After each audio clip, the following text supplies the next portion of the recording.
Hello, everybody, and welcome.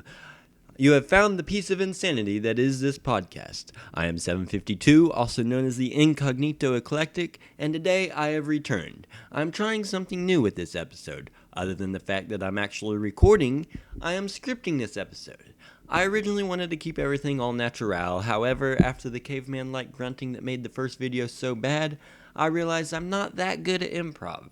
So here I am, trying this out in a new format, and if everything goes well, then awesome. Otherwise, I'll do what I do best and brute force it with alcohol. Random announcements aside, it's time to tell you why we are here. Recently, as in a couple of days ago, I made a big purchase. It's not big as far as size is concerned, but it is big in personality. This item is something that every witch and their ancestors seem to talk about. Something that seems essential to the inner workings of the occult. I'm talking about the humble Grimoire and Book of Shadows. You will see it everywhere, people asking how to make one, what they should put in it, even asking if the color of the ink is important. So let's continue and explore the answers to some questions. These are questions I had when I first started out, and hopefully it will help you out as well. The first question is a simple one, but will definitely help me explain other things later. What is a Book of Shadows?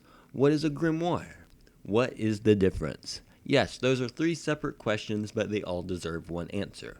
The easy answer is that they are the same thing, yet they are also different. A Book of Shadows is a book that contains spells, recipes, rituals, and various other information that is important and super helpful in a witch's path. It also happens to be the book that a witch is most likely to show someone else, sort of like their public record of what they know.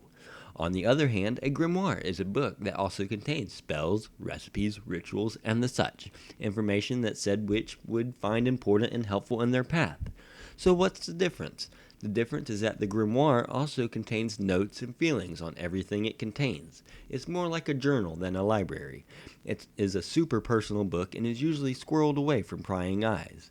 Moving on, the next question gets a bit more involved. It's also a bit more complex to answer unless that is just me making things harder than they have to be. Something I do extremely well. Does a Book of Shadows or a grimoire have to be a certain way? Absolutely not. Think of a spider web. Each one looks different, has a different shape, is unique to the spider, circumstances, and situations that made it.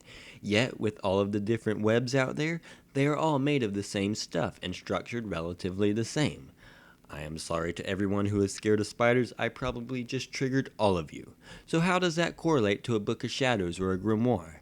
Each one is entirely unique to the witch or occultist that made it, yet each one contains the same stuff. In this case, that stuff is just information. It may not be the same information, but it is information nonetheless. It doesn't have to be put in there in any particular order. So, what is left? Well, the last question is one that I see a lot in beginner groups and chat rooms. How is a Book of Shadows or grimoire supposed to look? This one is weird. Hollywood would tell you that it is supposed to look super old and contain hair on the inside cover or something like that. However, the answer to this question is going to sound super familiar. In fact, I'm pretty sure I just said it. It is completely up to you, the owner of said book. I can't tell you how it is supposed to look or how anything about it is supposed to be, because then I will immediately be wrong, which I usually am. That doesn't bother me. What bothers me is that you think I am qualified enough to tell you that your Book of Shadows should be pink with a blue ribbon. I'm not, and it shouldn't. That is because, as I have said a few times now, it is up to you and no one else.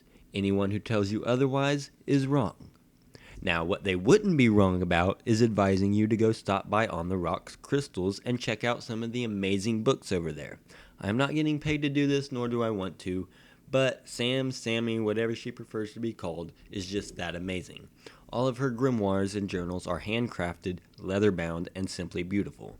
Did I mention that these grimoires are also the cheapest option I found in 6 months of searching? Plus, the whole reason for this podcast today was because I couldn't stop thinking about those books.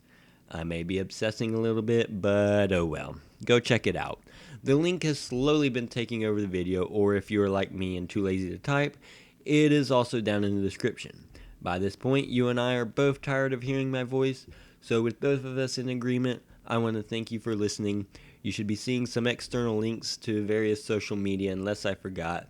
If you like this format or you learned something, please let me know by liking the video. If you want to let me know something, or you have more questions, or maybe you even have suggestions for future content, the comment section is always open. Unless I am at work or sleeping, which happens to be about constantly, I will always see your comment and I will most likely respond. I believe that is all for today. I have to edit this now, so I will see you next time, and thank you.